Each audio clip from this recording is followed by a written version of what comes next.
Hey there, Edye Edens, Kulkarni Law Firm, and I wanted to talk quickly today about, someone challenged me the other day, what are the top 5 things that you see most commonly as a problem, or what are the top 5 things you check every contract regardless because you see it so commonly messed up. So what are they? So one is the very first thing I do to kind of warm up and get used to the style of the contract and learn a little bit about its layout is truly review all the details. Just see if it even makes sense. Are there typos? Is the name correct? Is the date correct? Are the pages all in order? Are there sections that have been repeated? If there's, information that's changed from contract template to template, sometimes that doesn't always get changed over by certain companies out of a lack of detail. You want to make sure that's all up to date and accurate. It also gives you a chance to get to number 2, which is the appendix or the addendum or exhibits or whatever we've decided to call it. And that's important because we want to make sure as we're referencing the contract itself internally that we then know we have the examples and exhibits we need to review that are incorporated by reference.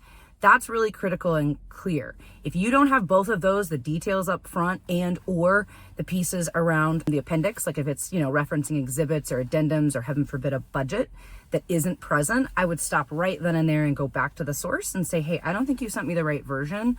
It's not worth my time to review this until you do this, right? And that leads us to number 3, and that's the budget. And by budget, yes, I do mean your clinical trial budget, which is likely an exhibit.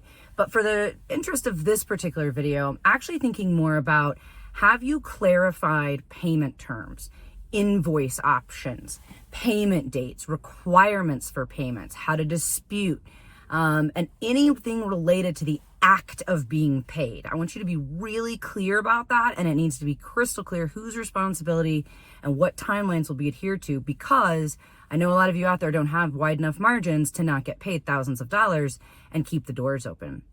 Number 4, I'm going to look at choice of law. Now, this is a lawyer move, but you don't have to have a law degree to understand it.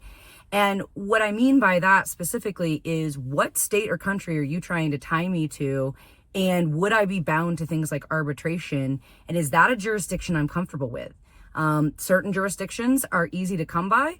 And, they have rather generic common terms. Others are very different and may invoke new regulations. So you need to know what types of jurisdictions you're comfortable working in. So then if you've checked everything else of those 4, the 5th I'm always going to go to in any contract is anything related to termination. I want to know, what are the reasons that you can end this contract against me, and what are the reasons that I could end it against you? And specifically, if we're talking about clinical trial agreements, we need to know all sorts of things. What does that mean for payment? What does that mean for patients? What are the long-term responsibilities that survive a termination?